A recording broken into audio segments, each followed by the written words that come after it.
بسم الله الرحمن الرحيم أنا إن تبت مناني وإن أذنبت رجاني وإن أدبرت ناداني وإن أقبلت أدناني وإن أحببت والاني وإن أخلصت ناجاني وإن قصرت عافاني وإن أحسنت جازاني حبيبي أنت رحماني.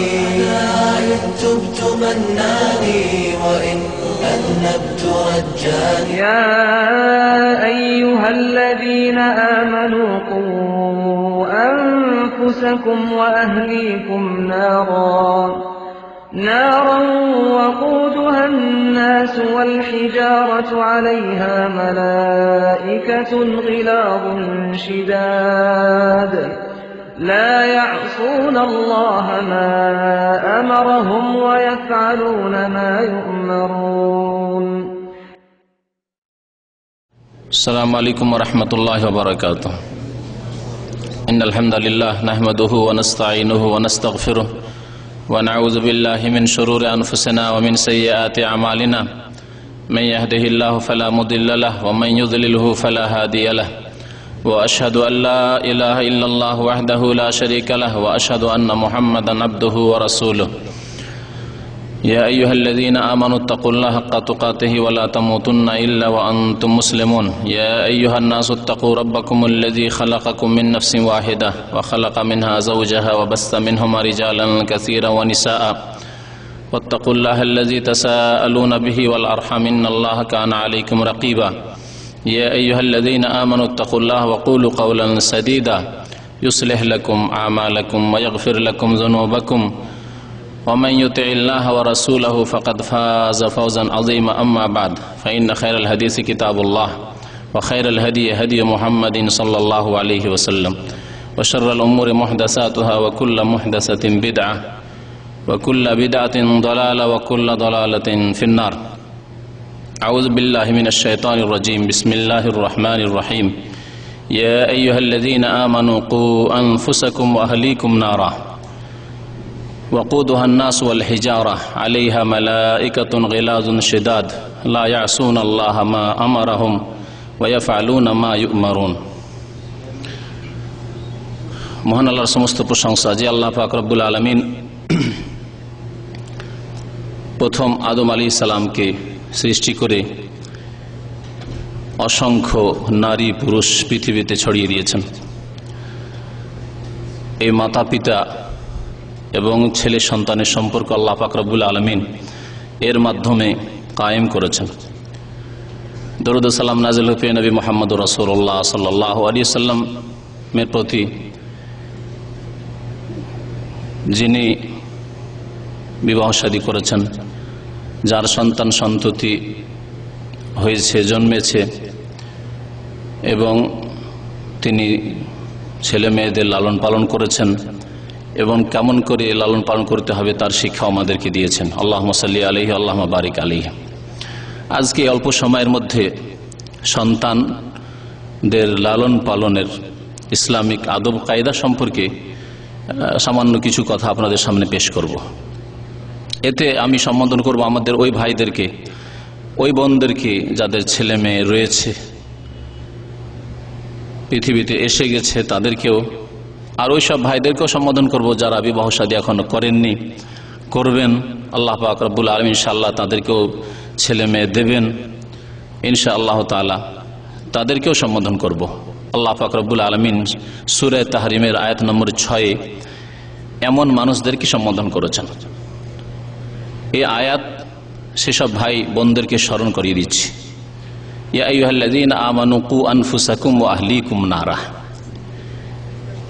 হে মুমিন সকল, হে ঈমানদারগণ, কু আনফুসাকুম, তোমরা নিজেকে রক্ষা করো, নিজেকে বাঁচাও, ওয়া আহলিকুম, এবং তোমাদের পরিবার পরিজনকেও রক্ষা করো, তাদেরকেও বাঁচাও, নারান, আগুন থেকে, জাহান্নামের আগুন। পরকালের আগুন। আল্লাহ পাক রব্বুল আলামিনের যেই আগুনের আযাব, জাহান্নামের আযাব, তা থেকে তাদেরকে রক্ষা করো। ওয়াকুদুহান নাস ওয়াল হিজারা, যেই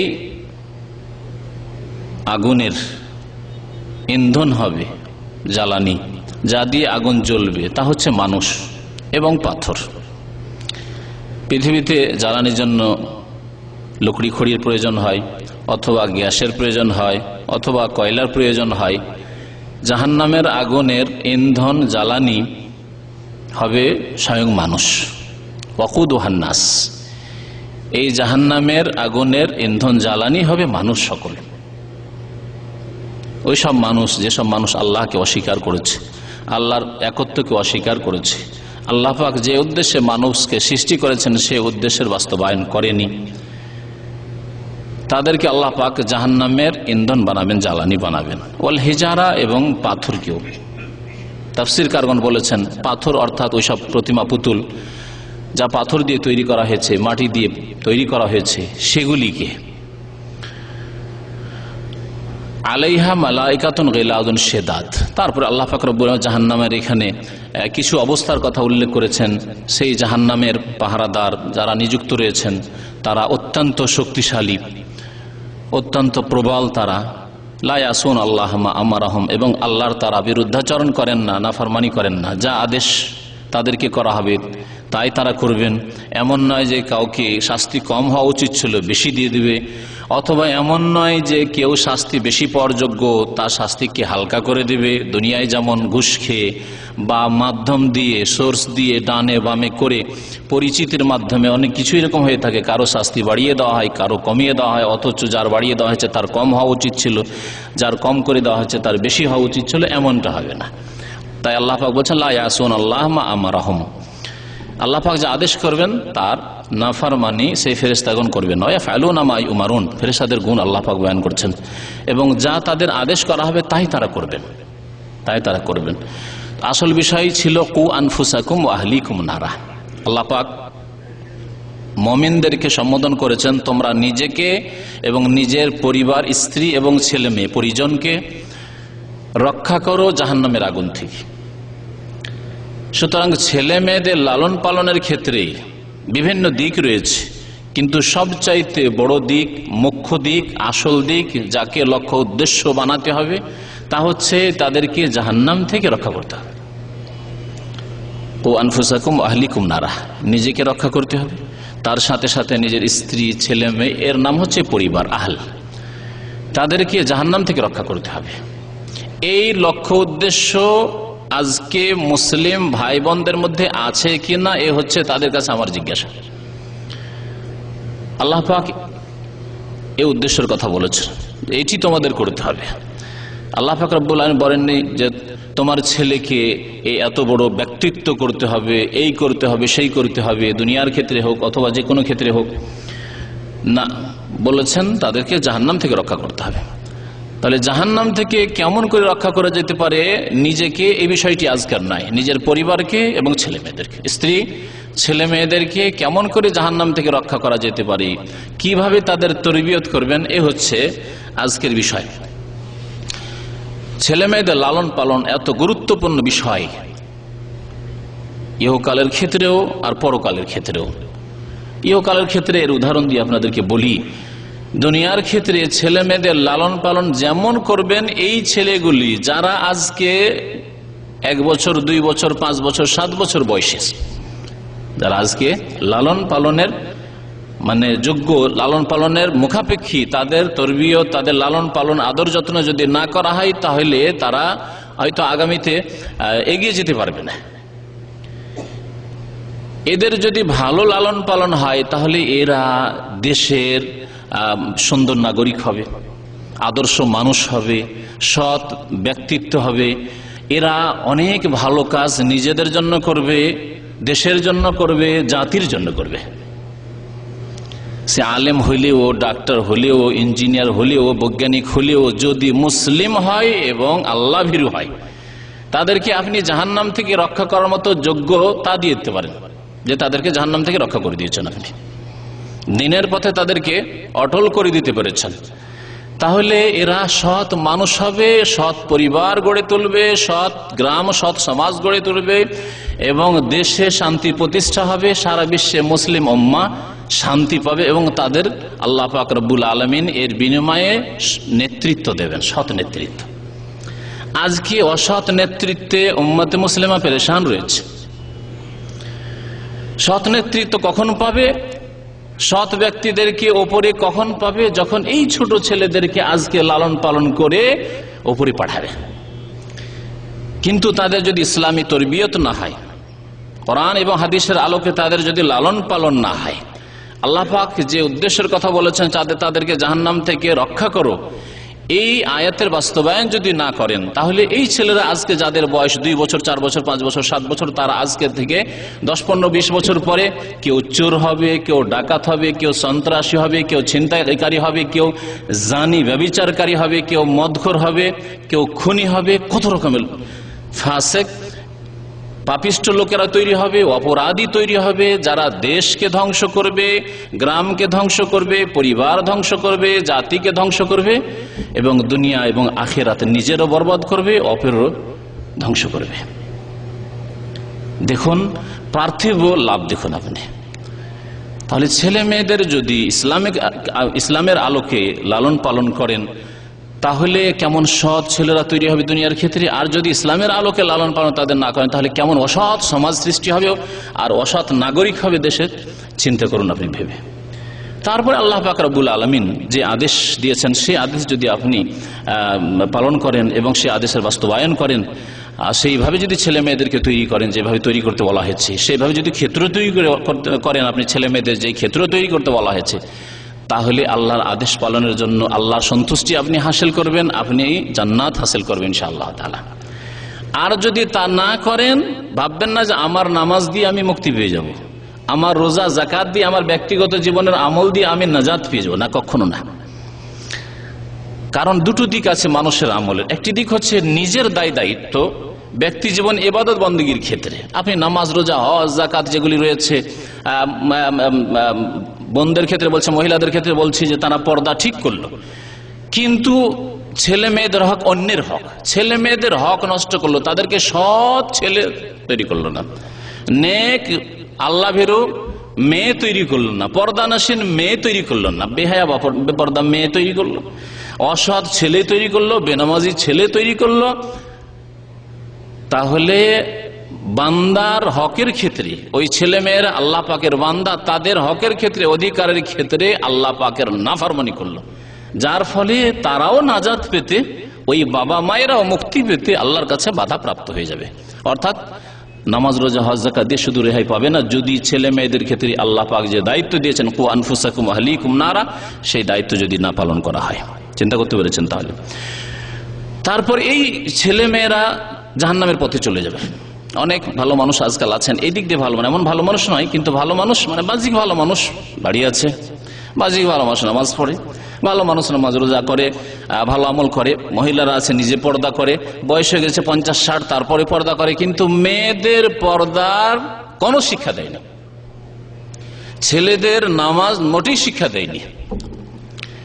তাহলে বলুন আপনি মরে যাবেন এই দায়িত্বহীনতার সাথে, অবহেলা করে আল্লাহর কাছে কাল কিয়ামতে জবাবদেহি করতে হবে। দু একটি হাদিসের মর্মে উল্লেখ করব আমি আপনাদের সামনে। আর এই ছেলে মেয়েগুলি জাহান্নামের ইন্ধন হবে, ওয়াকুদুহান নাস ওয়াল হিজারা। এই ছেলে মেয়েগুলি যেগুলিকে বেনামাজি তৈরি করে গেলেন, নাস্তিক তৈরি করলেন, ধর্ম নিরপেক্ষ তৈরি করলেন, বেদিন তৈরি করলেন, বিধর্মী তৈরি করলেন, এদেরকে আপনি ফাসেক লম্পট করে রেখে দিলেন।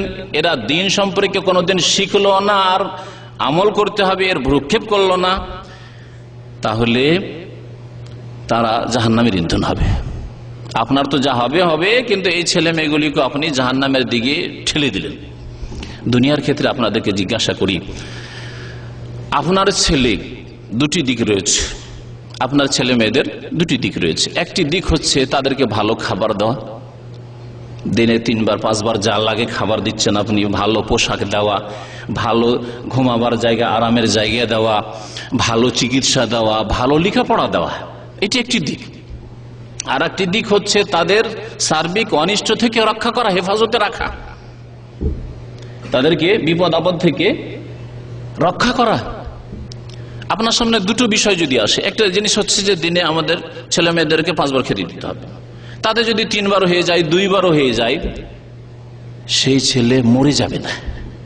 হ্যাঁ, কাপড় 3টি প্রয়োজন, 4টি প্রয়োজন না, যদি 1টি 2টিও হয়ে যায় তাহলে ছেলে মেয়েগুলি মরে যাবে না। পক্ষান্তরে ছেলে মেয়ে যদি আগুনে ঝাঁপ দিয়ে দেয়, আপনার ছেলে অথবা মেয়ে আগুনে ঝাঁপ দিয়ে দিচ্ছে,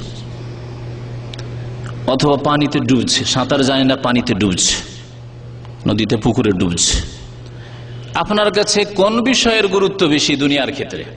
আপনার ছেলে মেয়েদের খাবার দিতে হবে, বাড়িতে আরো 2-4-5টা ছেলে আছে, তাদের খাবার দিতে হবে, এই বিষয়টির গুরুত্ব বেশি না ওই ছেলে ডুবে যাচ্ছে, হ্যাঁ, ওই মেয়ে ঘরে আগুন লেগে গেছে, শেষ হয়ে যাবে, এখনই জ্বলে শেষ হয়ে যাবে, তাদের রক্ষা করা বেশি জরুরি? কোনটি বেশি জরুরি? হ্যাঁ, তাদের জীবন রক্ষা করা, জান রক্ষা করা, তাদের হেফাজত করা, তাদের অনিষ্ট থেকে, বিপদ আপদ থেকে রক্ষা করা বেশি জরুরি। তার জন্য আপনি যে কোনো রকমের চেষ্টায়, কোন রকমের অবহেলা করবেন না। আপনি যত রকমের মেহনত, পরিশ্রম, প্রয়াস চালানো সম্ভব তা আপনি অবশ্যই করবেন। এই ক্ষেত্রে, দুনিয়ার ক্ষেত্রে আমাদের মাপকাঠি এইরকম, চিন্তাধারা এইরকম যে আরে ছেলে মেয়েকে যদি 5 বার নাও খেতে দিতে পারে, 3 বার, 2 বারও পারি, চলবে, কিন্তু ছেলে মেয়ে আমার মরে যাবে, ধ্বংস হয়ে যাবে, হতাহত হবে, হাত পা ভেঙে যাবে, এমন কিছু হবে না, অসম্ভব কথা, এটা হয়তো কোনোদিন দেব না। তাহলে জাহান্নামের আগুনের দিকে ঠেলে দিচ্ছেন আপনি। ছেলে মেয়েগুলিকে ভালো করে 7 বার দিনে খাওয়ালেন, আর ভালো স্কুলে পড়ালেন, কত যে ড্রেস রয়েছে, আপনি বলতে পারবেন যে আমার ছেলে মেয়ের কজোড়া করে লেবাস পোশাক আছে? আজকালকার জামানায় বলতে পারবেন না আপনি। একটা যুগ ছিল আমাদের যুগে, বাবা মা বলতে পারতো আমার ছেলের 2টো লুঙ্গি আছে, বা 2টো জামা আছে, 2টো পায়জামা আছে, বা 1টি আছে, বলতে পারতো। এর বেশি হয়তো ছিল না, থাকলেও বলতে পারতো 2টো নাই 3টি আছে। কিন্তু আজকাল নিজের ছেলে মেয়েদের সম্পর্কে কেউ বলতে পারবেন না, আমি মনে করি। দুনিয়ার ক্ষেত্রে কত তাদের হেফাজত করছেন, কিন্তু জাহান্নামের আগুন থেকে বাঁচাবার জন্য না কোন রকমের মেহনত নেই অধিকাংশ মানুষের কোন রকমের মেহনত নেই। তাদের নামাজ যদি না পড়াই, সাবালক হয়ে গেছে, তাহলে তারা জাহান্নামে যাবে। তাহলে কি করে আপনি আগুন থেকে আপনি তাদের হেফাজত করলেন? দুনিয়ার আগুন থেকে হেফাজতের জন্য বলে দিলেন যে না না, অবশ্যই যতটা শক্তি আমি দুনিয়ার আগুন থেকে বাঁচাবো, দুনিয়ার ডুবা থেকে বাঁচাবো, কিন্তু জাহান্নামের আগুনে যে ডুবে যাবে, আল্লাহ আযাবে ডুবে যাবে, তা থেকে রক্ষা করলেন কোথায়? কোথায় রক্ষা করলেন? তাহলে আখিরাতের ক্ষেত্রে আমাদের চোখের সামনে শয়তান পর্দা ফেলে দিয়েছে, কুপ্রবৃত্তির পর্দা পড়ে গেছে, যেই পর্দার কারণে আখিরাতের আগুনের কথা বলা হচ্ছে যে তুমি নিজেকে রক্ষা করো, নিজের স্ত্রীকে রক্ষা করো জাহান্নামের আগুন থেকে, নিজের ছেলে মেয়েদের রক্ষা করো জাহান্নামের আগুন থেকে। আর তার জন্য প্রথম তাকে তৌহিদবাদী মুসলিম হইতে হবে, তৌহিদবাদী হইতে হবে, আল্লাহ বিশ্বাসী হইতে হবে। অবিশ্বাসী ছেলে, নাস্তিক ছেলে তৈরি করবেন, তা হবে না, চিরকাল জাহান্নামের ইন্ধন হবে।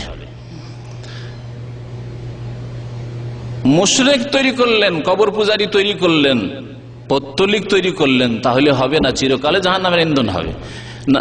ছেলে তো বড় করলেন, ডাক্তার ইঞ্জিনিয়ার করলেন, আপনি শিক্ষিত করলেন দুনিয়ার ক্ষেত্রে, কিন্তু বেনামাজি তৈরি করলেন, পাপিষ্ঠ তৈরি করলেন, অপরাধী তৈরি করলেন, সুদ খায়, ঘুষ খায়, চাকরি টাকা পয়সা এনে দিলেই হলো আমার ছেলে মেয়ে। বড় অনেক বাবা আছে যাদের অনেককে চিনি আমি, যে ছেলে যাতে করে ঘুষও এনে দেয় সেটাও দাবি করে, যে তুমি বেতন তো পেলে, ঘুষ কতটা পেলে সেটাও দাও, ঘুষটাও দাও। একজন ছেলে ওইরকম আমাকে সরাসরি এক অফিসার বলছে যে আব্বাকে বেতন যখন নিয়ে গিয়ে দিলাম, বলছে যে তুমি ঘুষ, কারণ ঘুষের চাকরি, অফিসারি চাকরি, এমন ডিপার্টমেন্টের চাকরি, কমার্শিয়াল চাকরি যাতে ঘুষ রয়েছে। বলছে ঘুষের টাকা কোথায়? বাবা বলছে ছেলেকে ঘুষের টাকা কোথায়, ওটা এনে দাও। আপনি একটুও চিন্তা করলেন না যে আপনার ছেলেকে আপনি জাহান্নামের দিকে ধাক্কা দিয়ে নিজেই ফেলে দিলেন, ঠেলে দিয়ে। কু আনফুসাকুম ওয়া আহলিকুম নারা, নিজেকে, নিজের পরিবার পরিজনকে, ছেলে মেয়ে, সন্তান সন্ততিকে জাহান্নামের আগুন থেকে বাঁচাও। ছেলে মেয়েদের ক্ষেত্রে যদি অবহেলা করি আমরা, যে কেউ হই না কেন, তাহলে তার পরিণাম কি হবে? নবী করিম সাল্লাল্লাহু আলাইহি ওয়াসাল্লামের হাদিস শুনেন, মাকিল রাদিয়াল্লাহু তাআলা, মাকিল বিন ইয়াসার আল মুজানি রাদিয়াল্লাহু তাআলা বর্ণনা করেছেন রাসূলুল্লাহ সাল্লাল্লাহু আলাইহি ওয়াসাল্লাম থেকে একটি হাদিস, আর সেই হাদিসটি তার মৃত্যুর কয়েকদিন আগে মাত্র বর্ণনা করছেন। কারণ হাদিসটিতে যারা শাসক, শাসক বলতে আমরা শুধু বুঝি শাসক মানে রাষ্ট্রপতি প্রধানমন্ত্রী, হ্যাঁ তাই না, যারা অ্যাডমিনিস্ট্রেশনে আছে ওই রকম সরকারে, তাদেরকে শাসক মনে করি না। আপনি বাড়ির শাসক, আপনি যে বাবা ছেলে মেয়েদের, আপনি বাড়ির শাসক। আপনার স্ত্রী ছেলে মেয়েদের দায়িত্বশীল, তাকে জবাবদিহি করতে হবে তাদের সম্পর্কে। তাহলে আপনাদেরকে আল্লাহ পাক শাসন ক্ষমতা দিয়েছেন আপনাদের বাড়িতে, নিজ নিজ বাড়িতে প্রত্যেক আল্লাহ পাক রব্বুল আলামিন শাসন ক্ষমতা দিয়েছেন। আপনি একটা ডিপার্টমেন্টের মালিক, ছোট্ট একটা ডিপার্টমেন্টের মালিক, সেখানে আপনি শাসক।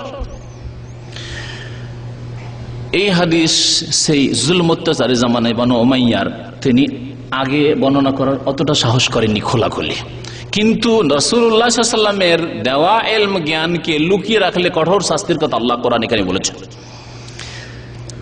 সুতরাং তিনি বলছেন যে আর হয়তো বেশি দিন বাঁচবো না, যদি আমি জানতাম যে আর বেশি দিন বাঁচবো তাহলে এখন হয়তো বয়ান করতাম না, তবে তোমাদেরকে বয়ান করেছি। লাউ আলিমতু আন্না লি হায়াতান মা হাদাসতুকা, আমি যদি জানতাম যে আরো বেশ কিছুদিন বেঁচে থাকবো তাহলে এই হাদিস, ঝুঁকিপূর্ণ হাদিস বয়ান করতাম না, যে হাদিসের কথা শাসকরা শুনলে আমাকে হয়তো বিনা পানিতে গিলে খেয়ে দেবে জালিম শাসকরা।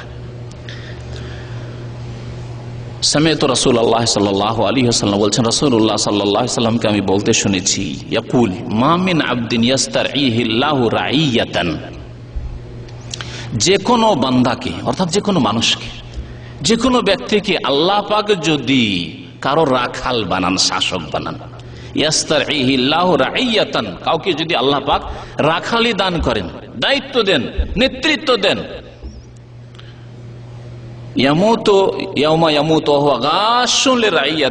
আর সেই ব্যক্তির মরণ হলো এমন অবস্থায় যে সেই ব্যক্তি তার যে অধীনস্থ ব্যক্তি রয়েছে, তার দেশের জনসাধারণ রয়েছে, বা তার অধীনে যেসব লোকেরা রয়েছে তাদের ক্ষেত্রে সে খেয়ানত করলো, সেই ব্যক্তি খেয়ানত করলো, যেই দায়িত্ব পালন করা উচিত ছিল সেই দায়িত্ব পালন না করে হচ্ছে খেয়ানত। খেয়ানত মানে শুধু কারো টাকা পয়সা নয়, কারো টাকা পয়সা বেইমানি করার নাম হয়তো আমাদের দেশের সীমিত অর্থে খেয়ানত। খেয়ানত আপনার দায়িত্ব যে ছিল কারো সম্পর্কে, সেই দায়িত্ব, অর্থের দায়িত্ব হোক, আর কথাবার্তার দায়িত্ব হোক, লালন পালনের দায়িত্ব হোক, দেখাশোনার দায়িত্ব হোক, খোঁজ খবর নেওয়ার দায়িত্ব হোক, যে যতটা যোগ্য তাকে তার যোগ্যতার মর্যাদা দেওয়ার দায়িত্ব হোক নেতৃত্বদের ক্ষেত্রে। তো আল্লাহ পাক রব্বুল আলামিন রাসূল সাল্লাল্লাহু আলাইহি ওয়াসাল্লাম বলছেন যে যদি এইরকম কেউ খেয়ানত করে, ইল্লা হারামাল্লাহু আলাইহিল জান্নাহ, তাহলে আল্লাহ পাক ওই ব্যক্তির উপর জান্নাতকে হারাম করে দেবেন, জান্নাতকে হারাম করে দেবেন। এখন বাবা মা যে বাড়ির শাসক, এই ক্ষেত্রে এই হাদিস ফিট করেন। আমরা দূরে না গিয়ে, রাষ্ট্রীয় ক্ষমতার ক্ষেত্রে না গিয়ে, অন্যান্য ক্ষেত্রে কোনো কোম্পানি বা প্রতিষ্ঠানের ক্ষেত্রে, ব্যবসায় প্রতিষ্ঠানের ক্ষেত্রে না গিয়ে আমরা আসি বাড়ির ক্ষেত্রে। আল্লাহ পাক নেতৃত্ব দিয়েছেন বাড়িতে, আপনাকে বাবা বানিয়েছেন, আপনার স্ত্রী ছেলে মেয়েদের মা হয়েছে। আর যদি খেয়ানত করে মরে যান ছেলে মেয়েদের ক্ষেত্রে, মরলেন খেয়ানত করে, উলামায়ে কেরাম এই হাদিসের যদি আজকে ব্যাখ্যা করি তো আজকে আর 1 ঘন্টা বলার প্রয়োজন হবে, এক একটি করে যে খেয়ানতগুলি বাড়িতে হচ্ছে। আমার ইচ্ছা, এই হাদিসটি যখন নোট করলাম তখন আমার ইচ্ছা হলো যে এই হাদিসের উপরে আরেকদিন বিস্তারিত বক্তব্যের প্রয়োজন রয়েছে। এই খেয়ানতের একটি খেয়ানত হচ্ছে তাদেরকে তৌহিদ, আল্লাহর একত্বের শিক্ষা দিলেন না, তাদেরকে নামাজের শিক্ষা দিলেন না, তাদেরকে রোজা রাখতে আদেশ করা তো দূরের কথা, না না না, এখন ছাত্র জীবনে আছো, এখন পড়াশোনার চাপ আছে, রোজা রাখলে দুর্বল হয়ে পড়ে। ছেলে মেয়েদের রোজা রাখতে দেয় না আজকাল অধিকাংশ মানুষ, বাধা দেয়। সাবালক ছেলে, 18 বছর 20 বছরের ছেলে, 16 বছরের ছেলে, তাদেরকে রোজা রাখতে দেয় না, মেয়েদেরকে রোজা রাখতে দেয় না, না কমজোর হয়ে যাবে, পড়াশোনার উপরে তার কুপ্রভাব পড়বে, আউযুবিল্লাহ। তারপরে আজকালকার জামানায় এই যান্ত্রিক সভ্যতার পাপের জামানায় বাড়িতে ফিল্ম নিজেও দেখে, নিজের স্ত্রী দেখে, ছেলে মেয়েদের জন্য খোলা রেখে দিচ্ছে। নিজে তো পাপ করছে, জাহান্নামে যাওয়ার জন্য ব্যবস্থা নিচ্ছে, কিন্তু ছেলে মেয়েদের জন্য ছেড়ে দিয়েছে। বরং ছেলে মেয়েদেরকে এনে দেয়। অনেক পরিবার এরকম আছে যাদের সম্পর্কে আমাদের কাছে খবর আছে যে আমরা স্বামী স্ত্রী চলে যাচ্ছি বাইরে বাজারে ঘোরার জন্য, অথবা অন্য কোনো জায়গায়, ছেলেমেয়েরা বাড়িতে থাকবে তো কি করে থাকবে, সময় কিভাবে কাটবে, সেজন্য ফিল্মের ছবি এনে দেয় ছেলে মেয়েদেরকে। জি, খেয়ানত করলো এই ক্ষেত্রে, বাড়ির উপর ডিশ লাগিয়ে রেখেছে, অশ্লীল ছবি আসছে। প্রথম ছেলেমেয়েরা একটু লজ্জা করলো বাবা মায়ের সামনে, কি করে দেখো, বাবা মায়ের সামনে লজ্জা লাগে, হ্যাঁ। অথবা ওই যে রিমোট আছে তা দিয়ে ওইটাকে দেখে তো নিল, তারপরে এই রিমোট দিয়ে ওটাকে দূরে সরিয়ে দিল, এই করলো, ঢেকে দিল। এই প্রথম করলো, তারপরে বাবা মা ছেলে মেয়ে সব একসাথে বসে দেখে দেখে নির্লজ্জ হয়ে গেছে, লজ্জা ছিনিয়ে নেওয়া হয়েছে। খেয়ানত করলো। যাদের বাড়িতে পাপ হচ্ছে, যে কোনো রকমের এইরকম পাপ, গান বাজনা হোক, আর টেলিভিশনের মাধ্যমে ফিল্ম দেখা হোক, অশ্লীল ছবি দেখা হোক, মহিলাদের ছবি দেখা হোক, ইত্যাদি সব যত রকমের বাড়ির পাপ রয়েছে, সেই ব্যক্তি, সেই বাবা, সেই মা ছেলে মেয়েদের সাথে খেয়ানত করে মরবে।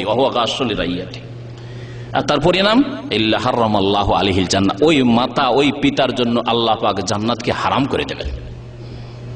আল্লাহ পাক এই শাস্তি বলেছেন মুশরিক সম্পর্কে, ইন্নাহু মান ইউশরিক বিল্লাহি ফাকাদ হারামাল্লাহু আলাইহিল জান্নাহ, জান্নাত হারাম করেছেন মুশরিকদের উপর। ওই রকমের যারা ছেলে মেয়েদের সাথে খেয়ানত করলো, ছেলে মেয়ে কাল কিয়ামতে বলবে, আল্লাহ আমি নামাজ কি করে শিখবো, আমার বাবা মা তো নামাজ শেখায়নি, আমাকে ইংলিশ মিডিয়ামে ভর্তি করেছে, আমাকে ডাক্তার বানিয়েছে, আমাকে ম্যানেজমেন্টের বড় অফিসার তৈরি করেছে, আমাকে সায়েন্স পড়িয়েছে, আমাকে বিজ্ঞান পড়িয়েছে, আমাকে বিদেশে পাঠিয়েছে, বহু টাকা পয়সা খরচ করেছে, কিন্তু জীবনে তো কখনো নামাজ শিখতে হবে শুরু থেকে শেষ পর্যন্ত আমি তো কিছুই জানতাম না। আল্লাহ, এ তো বাবা মা শেখায়নি, শিখবো কোথা থেকে? বাড়িতেও শেখায়নি, মাদ্রাসাও পাঠায়নি, মক্তবেও পাঠায়নি, শিখবো কোথা থেকে? আল্লাহ পাক রব্বুল আলামিনের সামনে এই ছেলে মেয়েরা ওই বাবা মাকে ধরিয়ে দেবে যে আল্লাহ আমার বাবা মার সাথে বোঝাপড়া করে না, ইল্লা হারামাল্লাহু আলাইহি জান্নাহ, জান্নাত হারাম করে দেবে আল্লাহ পাক রব্বুল আলামিন এইরকম বাবা মায়ের উপর। নবী করিম সাল্লাল্লাহু আলাইহি ওয়াসাল্লামের বড় হাদিস রয়েছে, এরপরে আরেকটি, এই হাদিসটি মুসলিম শরীফের হাদিস, সহিহ মুসলিমের হাদিস। আরেকটি হাদিস রয়েছে, তাতে বিস্তারিত রয়েছে, আলা কুল্লুকুম রাঈন ওয়া কুল্লুকুম মাসউলুন আন রাইয়াতিহি, যার সারমর্ম এই অল্প অংশটিতে রয়েছে, যেটি শুরুতে বলেছেন নবী করিম সাল্লাল্লাহু আলাইহি ওয়াসাল্লাম এবং শেষখানেও বলেছেন। হাদিস বড় হাদিস বয়ান করছি না। জেনে রাখো তোমাদের প্রত্যেককে দায়িত্বশীল, প্রত্যেকে দায়িত্বশীল, এবং প্রত্যেককে তার দায়িত্ব সম্পর্কে, রাখালি সম্পর্কে জিজ্ঞাসা করা হবে, জিজ্ঞাসা করা হবে। তাহলে এই হাদিস দ্বারা আমরা বুঝতে পারলাম যে আমাদের প্রত্যেকের নিজ নিজ দায়িত্ব সম্পর্কে জিজ্ঞাসা করা হবে। ছেলে মেয়েদের সম্পর্কে দায়িত্ব রয়েছে মাতা পিতার, আল্লাহ পাক জিজ্ঞাসা করবেন, অবশ্যই জিজ্ঞাসা করা হবে। তাদের যদি যথাযথ খেতে না দেন তাও জিজ্ঞাসা করা হবে। যে কাপড় চোপড় লাগবে এবং আবার আপনার মধ্যে দেওয়ার যোগ্যতা রয়েছে তা যদি না দেন তারও জবাবদিহি করতে হবে। এমনকি স্তন্য দান করতে হবে ছোট শিশুদেরকে, তা যদি আপনি যথাযথ না দেন তার জবাবদিহি করতে হবে। আজকাল এই প্রসঙ্গে মনে পড়ে গেল এই কথা বলতে গিয়ে, অনেক মহিলাদের সম্পর্কে এই খবর পাই, আজকাল যারা একটু পড়ে শুনে বেশি উন্নত হয়ে গেছে দুনিয়ার ক্ষেত্রে, বাচ্চা জন্ম দিয়ে দেওয়ার পরে ফিডার ধরিয়ে দেয়, অথচ স্তন্য দান করতে পারবে, মায়ের দুধ হচ্ছে, তারপর দুধ দেয় না, 2-4 দিন 10 দিন একটু কষ্ট করে থেকে তারপরে একেবারে দুধকে একেবারে স্টপ করে দিল, ছেলে মেয়ের জন্য দিল না শিশুকে। তাহলে এই হাদিস কি ওই সব মহিলার উপরে ফিট হয় না যেসব মহিলারা স্তন্য দান করতে পারবে, নিজে মায়ের দুধ ছেলেকে খাওয়াতে পারবে, কিন্তু না ও বাজার পয়সা আছে বাজারে দুধ খাওয়া, আমি আমার দুধ খাওয়াবো না, কারণ আমার যৌবন নষ্ট হয়ে যাবে, আমি তাড়াতাড়ি বৃদ্ধ হয়ে যাবে, আমার তাড়াতাড়ি সৌন্দর্য শেষ হয়ে যাবে, ইত্যাদি ইত্যাদি। আউযুবিল্লাহ। চিন্তা করে না যে কালকে আমাদের জবাবদিহি করতে হবে। ওয়াকুল্লুকুম মাসউলুন আন রাইয়াতি, প্রত্যেককে তার দায়িত্ব সম্পর্কে জিজ্ঞাসা করা হবে। তোমার দায়িত্ব ছিল 2 বছর কমপক্ষে দুধ দেওয়া।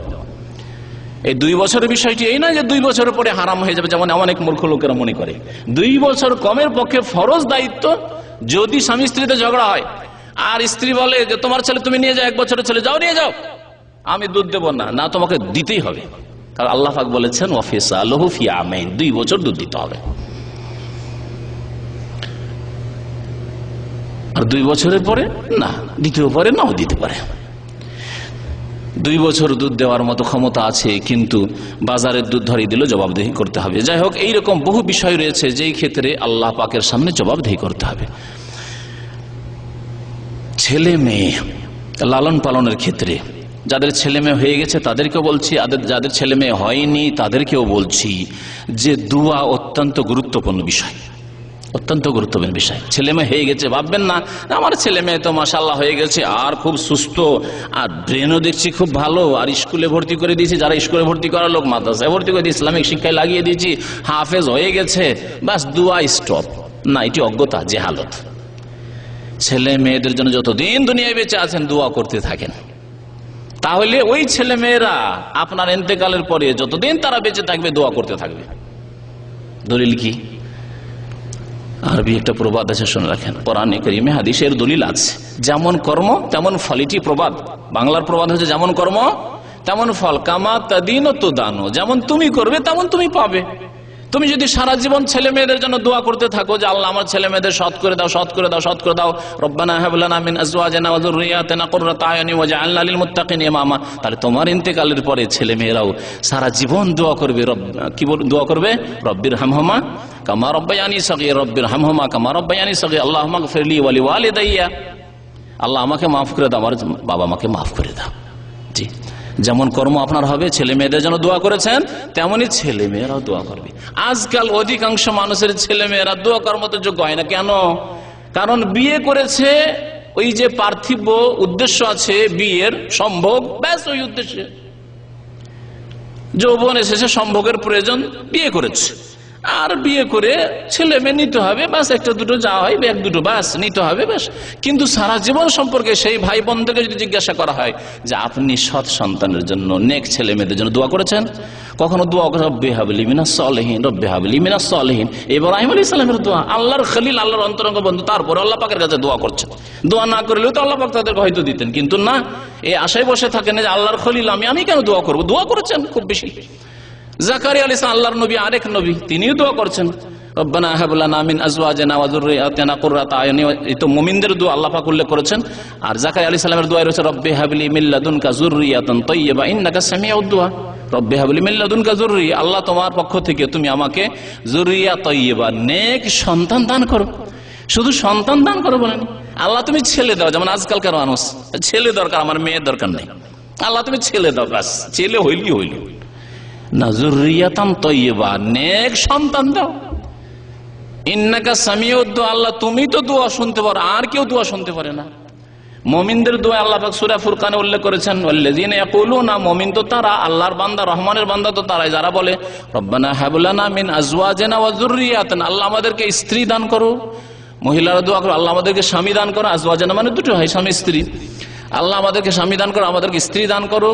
ওয়া যুররিয়াতিনা, আর ছেলে মেয়ে দান করো। এমন শুধু ছেলে মেয়ে দান করো বলা হয়নি, কুররাতা আয়ুন, এমন ছেলে মেয়ে যাতে আমাদের চক্ষু শীতল হয়, নয়ন জুড়ায় আমাদের। কুররাতা আয়ুন ওয়াজআলনা লিল মুত্তাকিনা ইমামা, এবং আল্লাহ ভীরুদের আমাদেরকে নেতা বানিয়ে দাও, অর্থাৎ ছেলে মেয়েদেরকে আল্লাহ ভীরু বানিয়ে দাও, আর তাদের নেতা আমরা, ছেলে মেয়েদের নেতা আমরা, ইমাম আমরা।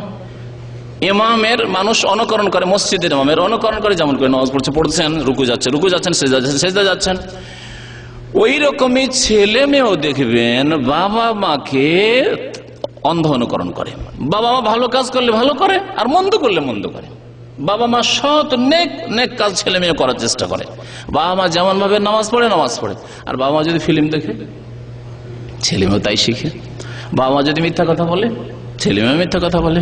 বাবা মা যদি ধোকা দেয়, ওদা খেলাপি করে, দেখছে যে কেউ টাকা পয়সা পাবে, আর বারবার চাইতে ভাই এই আগামী সপ্তাহে দিয়ে দেবো, অমুক দিনে দিয়ে দেবো, বারবার করে ছেলে মেয়ে দেখতে পাচ্ছে বাবাকে, আমার বাবা তো অনেকবারই ওদা খেলে বলছে দিব করছে, আর দেয় না, ওই লোকটাকে বারবার ঘোরাচ্ছে, ওই শিখবে, তাই শিখবে। ইমাম, তাহলে মাতা পিতা হচ্ছে ইমাম। আল্লাহ পাক এই আয়াতে বলেছেন ওয়াজআলনা লিল মুত্তাকিনা ইমামা, আল্লাহ আমাদেরকে, এই মা বাবাকে নেক লোকদের, আল্লাহ ভীরুদের ইমাম বানিয়ে দাও, নেতৃত্ব দান করা। দোয়া তাহলে জরুরি। যেসব ভাই বোনদের ছেলে মেয়ে হয়নি তারাও দোয়া করবেন, আর দোয়া খুব বেশি বেশি করবেন। আল্লাহ পাকের কাছে যদি আপনি আন্তরিকতার সাথে দোয়া করেন, ইখলাসের সাথে দোয়া করেন, আর বারবার প্রত্যেকটি দোয়া 3 বার করে করেন, আল্লাহ পাক অবশ্যই শুনবেন, আল্লাহ পাক অবশ্যই শুনবেন। আর দোয়া করলে লস নেই। আল্লাহ পাক যদি ভাগ্যে অকাট্য ফয়সালা, প্রথম কথা আল্লাহ পাক দেবেন। 1 নম্বর হচ্ছে যে যা আল্লাহর কাছে চেয়েছেন তাই আল্লাহ দেবেন, এটি হচ্ছে প্রথম দোয়ার ভালো ফল। দোয়া করেন আল্লাহ পাকের কাছে। যদি দেখা যায় যে আল্লাহ অকাট্য ফয়সালা করে দিয়েছেন, তা আল্লাহ মাহফুজ যে আপনার তকদিরের ছেলে মেয়ে নেই, তাহলে আল্লাহ পাক এই দুয়ার বিনিময়ে আল্লাহ তার মতোই অন্য ভালো কিছু দেবেন। ছেলে মেয়ে না দিল, অথবা ছেলে দিল না শুধু মেয়েই দিলেন, ওই যে ছেলে খুব চাইলেন কিন্তু ছেলে হলো না, শুধু মেয়ে হলো, বা কিছুই হলো না, তাহলে আল্লাহ পাক তার মতো বা তার চাইতে ভালো কিছু দিবেন। এই দোয়া যে বারবার করে আল্লাহ পাকের দরবারে আপনি করেছেন ইখলাসের সাথে, যে আল্লাহ আমাকে নেক সন্তান দান করে, নেক সন্তান দান, নেক সন্তান না দিলে অন্য কিছু আল্লাহ পাক দিয়েছেন, যা দিয়ে আল্লাহ পাক আপনার ওই ঘাটতি পূরণ করে দেবেন, ওই ঘাটতি পূরণ করে দেবেন। আর 3 নম্বর হাদিসে কি রয়েছে, যদি দেখা যায় যে না এইরকম বেশ কিছু অন্য কিছু বিকল্প পেলাম না, তাহলে আপনার ভাগ্যে অনেক অনিষ্ট বিপদ আপদ ছিল, দুর্ঘটনা ছিল, বড় বালা মুসিবত ছিল, সেগুলিকে আল্লাহ পাক এই দোয়ার কারণে সরিয়ে দেবেন। নবী করিম সাল্লাল্লাহু আলাইহি ওয়াসাল্লাম বলেছেন, যে কোনো বান্দা যখন দোয়া করে তো 3-এর 1 অবশ্যই আল্লাহ পাক দেন। সুতরাং ছেলে মেয়েদের ক্ষেত্রে অবশ্যই দোয়া করবেন। দোয়া করার পরেও যদি দেখা যায় যে আমার ছেলেটা সৎ হলো না, আল্লাহ এত দোয়া করলাম কিন্তু ছেলে সৎ হলো না, তাহলে আল্লাহ পাক তার বদলে আর কিছু দেবেন, অবশ্যই দেবেন। আর না হইলে অনেক বালা মুসিবত ছিল, সেগুলি আল্লাহ পাক আপনার থেকে সরিয়ে দিয়েছেন হয়তো। আল্লাহ পাকের প্রত্যেকটি কাজে হিকমত রয়েছে, তত্ত্ব রয়েছে, তার প্রতি আমাদের ঈমান হইতে হবে। ছেলে মেয়েদের লালন পালনের ক্ষেত্রে একটি প্রথম বিষয়, তা হচ্ছে যখনই আপনি দাম্পত্য জীবনে যাবেন, ভালো মা খোঁজ করবেন ছেলে মেয়েদের, মানে আপনার স্ত্রী যেন নেক হয়। ছেলে মেয়েদের ভালো মা খুঁজবেন। বাজার থেকে একটা উঠিয়ে নিয়ে চলে আসলেন, এইখান থেকে খোঁজ খবর করতে বললেন মা বাবাকে। মা বাবাদের মাপকাঠি আলাদা, তাদের শরীয়তি মাপকাঠি না, তাদের মাপকাঠি হচ্ছে পয়সা, ধন দৌলত কোথায় আছে, কোথায় যন্ত্রের লোকের আছে, প্রভাবশালী বংশ আছে, এই দেখে চেয়ারম্যান না হয় এমপি মিনিস্টার ইত্যাদি এইরকম পরিবারের লোক দেখে বিয়ে শাদী ঠিক করে দিল, আর আপনি গিয়ে কবুল করে নিলেন না, তা করলে হবে না। নেক মা ছেলে মেয়েদের বাছাই করতে হবে। আল্লাহ পাক রব্বুল সূরা নিসার আয়াত নম্বর 34 ইরশাদ করেছে, ফাসসালিহাত, নেক নারী, সতী নারী বাছাই করবেন। কানেতাতুন, যারা অনুগত, আল্লাহ পাকের দিনের অনুগত। পর্দার কথা বলা হয়েছে, তাদের গরম লাগে না, গরমের কারণে চেহারা খুলে দেবো, মাথা খুলে দেবো, চুল খুলে দেবো, না ওই রকম নাই। কানেতাত, অনুগত, আল্লাহর অনুগত, রাসূলের অনুগত। হাফেজাতুল লিল গায়ব, আর বেমা হাফেজ আল্লাহ, আল্লাহ পাক তাদের হেফাজত করেছেন, যার ফলে হাফেজাতুল গায়ব, নিজের গায়বে হেফাজত করে, অর্থাৎ স্বামী না থাকলেও হেফাজত করে।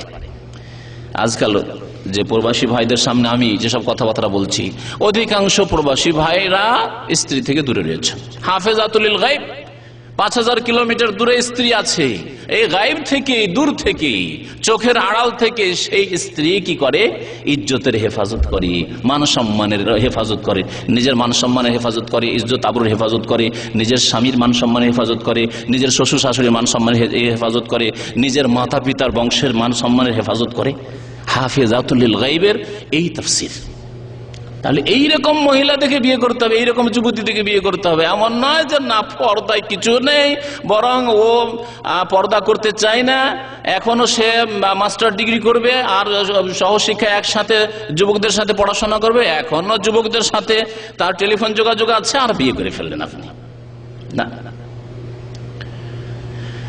মা ভালো খুঁজতে হবে, তাহলে শান্তি পাবেন। বিবাহর উদ্দেশ্য আল্লাহ পাক বলেছেন, ওমিন আয়াতিহি আন খালাকা লাকুম মিন আনফুসিকুম আজওয়াজান লিতাসকুনু ইলাইহা। আল্লাহ পাকের একটি নিদর্শন হচ্ছে, অনেক নিদর্শনের কি, যে তোমাদের জন্য আল্লাহ জোড়া সৃষ্টি করেছেন। হে মহিলারা, তোমাদের জন্য স্বামী সৃষ্টি করেছেন, হে পুরুষরা, তোমাদের জন্য স্ত্রী সৃষ্টি করেছেন। খালাকা লাকুম আজওয়াজা, কি জন্য? লিতাসকুনু ইলাইহা, যাতে তোমাদের মনের শান্তি হাসিল হয়। শান্তি হাসিল হয়। শান্তি কখন হাসিল হবে? যদি আপনি অবস্থায় থাকেন যে আরে আমার স্ত্রীর কত যে টেলিফোন কাকে করে, আর যখন তখন বাড়ি থেকে চলে যায় যেখানে সেখানে, নিজে একাই বাজার ঘুরে, একাই সফর করে, ঢাকা থেকে দিনাজপুর, ঢাকা থেকে চিটাগাং, ঢাকা থেকে খুলনা, এইরকম যদি অবস্থা হয়, আমার মায়ের কথাও শোনে না, ওর মা বাবার কথাও শোনে না, বা ওর মা বাবাও সেই ইসলামিক তরবিয়ত দেয়নি, এইরকম পরিবারে যদি বিয়ে করেন, তাহলে লিতাসকুনু ইলাইহা হবে, শান্তি হবে, ঘুম আসবে না? সবসময় পেরেশান থাকবে, পেরেশান থাকবে, পেটে খেয়েও শান্তি নেই, ভালো ভালো পরেও শান্তি নেই, অশান্তি আর অশান্তি। লিতাসকুনু ইলাইহা আল্লাহ পাক উদ্দেশ্য বলেছেন।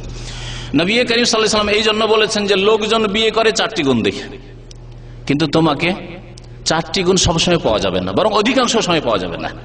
4টি আঙ্গুল সমান সমান আল্লাহ পাক করেননি। সুতরাং 4টি গুণ সমান সমান একটি মহিলার মধ্যে খুঁজবেন, একটি মেয়ের মধ্যে খুঁজবেন, পাবেন না আপনি। তুনকাহুল মারআতু লিআরবাঈন, চারটি জিনিস দেখে বিয়ে করে মানুষ, লেমা লেহা, ধন সম্পদ দেখে যে আমার শ্বশুর শাশুড়ির কেমন ধন সম্পদ আছে, জমি জায়গা কেমন পাবো, কেমন মানে ওইরকম প্রভাবশালী। বলে হাসা বেহা, বংশ দেখে। আর বলে জামা লেহা, সৌন্দর্য দেখে যে কেমন সুন্দরী। ফাজফার বিজাতির দিন, তুমি কি করো, এই তিনটি তো মানুষ দেখে, তুমি দিন দেখো এবং দিনদার নারীকে নিয়ে তুমি সফল হয়ে যাও, কামিয়াব হয়ে যাও। তাহলে পয়সাওয়ালা শ্বশুর পেলে কামিয়াব নয়, প্রভাবশালী বংশ পেলে কামিয়াব নয় যে আমি এমপির বাড়িতে বিয়ে করতে পেরেছি, আমি মন্ত্রীর বাড়িতে বিয়ে করতে পেরেছি, কামিয়াব না। চেয়ারম্যানের বাড়িতে বিয়ে করতে পেরেছি না, কামিয়াব নয়। কামিয়াব নয় যে আমার সুন্দরী রমণী পেয়েছি, আমি এইরকম সুন্দরী মেয়ে আমি কখনো দেখিনি, কামিয়াব নয়। ফাজফার বিজাতিদ দিন, দিনদার মেয়েকে বিবাহ করে তুমি কামিয়াব হয়ে যাও। তারিবাতিয়া দাগ। আর যদি এইরকম না করো তাহলে তোমার হাত মাটিতে মিশে যাক, মানে তোমার সর্বনাশ। তুমি দিনদার মেয়েকে ছেড়ে দিয়ে বেনামাজি মেয়ে বিয়ে করলে, পর্দানাসীন মেয়েকে ছেড়ে দিয়ে বেপর্দাকে বিয়ে করলে, ভালো মুসলিম পরিবার, ইসলামিক পরিবার, বাড়িতে নামাজ আছে এইরকম পরিবারের কথা বলা হলো না, ওখানে গেলে টাকা পয়সা পাবো না, যৌতুক পাবো না, ছেড়ে দিয়ে তুমি যৌতুকের দিকে ছুটলে, তারে বা তিয়াদাক, তোমার সর্বনাশ হোক। নবী করিম সাল্লাল্লাহু আলাইহি ওয়াসাল্লাম বলেছেন সর্বনাশ হোক তোমার। এইরকমই নবী করিম সাল্লাল্লাহু আলাইহি ওয়াসাল্লাম বলেছেন দুনিয়ার সমস্ত বিষয় বস্তু হচ্ছে ক্ষণিকের ভোগের বস্তু। আর দুনিয়া কুল্লুহা মাতা, নবী করিম সাল্লাল্লাহু আলাইহি ওয়াসাল্লাম ইরশাদ করেছেন আর দুনিয়া কুল্লুহা মাতা, দুনিয়া হচ্ছে সবই ভোগের বস্তু। আর কেমন ভোগ? চিরকালের ভোগের না। মাতাওয়ান মানে ক্ষণিকের ভোগের বস্তু, কিছুক্ষণের জন্য। আপনার বয়স কিছুক্ষণের জন্য, আমার বয়স কিছুক্ষণের জন্য, এই যৌবন কিছুক্ষণের জন্য, স্ত্রী কিছুক্ষণের জন্য, ছেলে মেয়েদের কিছুদিনের জন্য, ধন সম্পদ কিছুদিনের জন্য। আপনি চলে যাবেন, না হয় তারাই চলে যাবে আগে। আর দুনিয়া কুল্লুহা মাতা, দুনিয়ার সবকিছু হচ্ছে টেম্পোরারি সামান, ক্ষণিকের ভোগের বস্তু। ওয়া খায়রু মাতাইদ দুনিয়া আল মারআতুস সালিহা, সবচাইতে শ্রেষ্ঠ দুনিয়ার ভোগের বস্তু, পৃথিবীর ভোগের বস্তু হচ্ছে, শুধু বলা হয়নি স্ত্রী, আর বলা হয়নি আল মারআতুল জামিলা, সুন্দরী রমণী যদি পেয়ে যাও একেবারে, এমনও বলা হয়নি। কি বলা হয়েছে? আল মারআ আস সালিহা, নেক স্ত্রী যদি থাকে, আর যদি একাও কোথায় থাকে, আর পাপের সব রকমের সুযোগ থাকে, তবুও তার দ্বারা ইনশাআল্লাহ তাআলা পাপ হবে না, গুনাহ হবে না। ওই রকমের নেক স্বামী যদি থাকে, তাহলে কোনোদিন সেই স্ত্রীর ক্ষেত্রে খেয়ানত করবে না, জুলম অত্যাচার করবে না, বাড়াবাড়ি করবে না, সীমালঙ্ঘন করবে না। কখনো ভুল হয়ে গেলে নিজেই অনুতপ্ত, লজ্জিত হবে এবং তার ঘাটতি পূরণ করে দেবে, যে আমি একটা শক্ত কথা বলে দিয়েছি আমার স্ত্রীকে, অন্যায় করে দিয়েছি, সুতরাং এর ঘাটতি পূরণের জন্য কিছু তাকে বকশিশ দিয়ে দিই, খুশি করে দিই কিছু দিক দিয়ে, এইরকম অবশ্যই করবে। তাহলে স্ত্রী ছেলে মেয়েদের মা, এই যে মা ভালো হইতে হয়, মা যদি ভালো না হয় তাহলে ছেলে মেয়েও ভালো হবে না। নবী করিম সাল্লাল্লাহু আলাইহি ওয়াসাল্লাম বলেছেন খবরদার তোমরা ইয়াকুম ওয়া খাজারাইদ দামেন, সাবধান তোমরা এমন জমি খরিদ করবে না যেই জমি দেখতে তো সবুজ হয়ে আছে কিন্তু পায়খানা ভরা আছে, গোবর ভরা আছে, পায়খানা ময়লা আবর্জনা জমিতে ভরা আছে, জমিতে নামতে যদি পায়খানা লাগে কিন্তু দেখতে খুব সবুজ হয়ে আছে ঘাস, এমন জমি খরিদ করি। অর্থাৎ এমন মহিলা বিবাহ করে নিয়ে আসিও না, দেখতে তো খুবই সুন্দরী আর বংশ খুব সুন্দর কিন্তু একেবারে নিকৃষ্ট, না নামাজ আছে, না দিন আছে, না আল্লাহর ভয় আছে, না পর্দা আছে।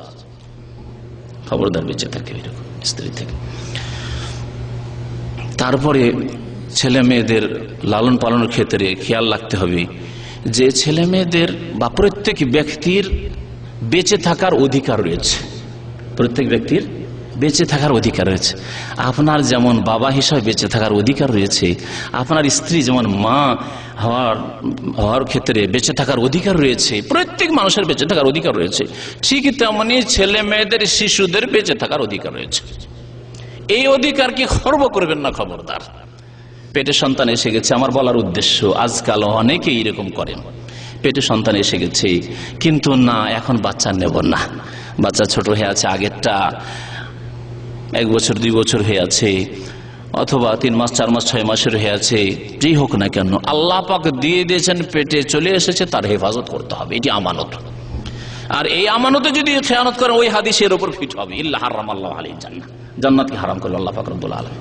আল্লাহ পাক আপনার পেটে বোনদেরকে বলছি, আর ভাইদেরকে বলছি যে আপনার স্ত্রীর পেটে আপনার ঘরে আল্লাহ পাক ছেলে দিয়ে দিলেন, গর্ভ ধারণ করলো আপনার স্ত্রী, আর আপনি এই গর্ভ নষ্ট করে দিলেন, অ্যাবর্শন করিয়ে দিলেন।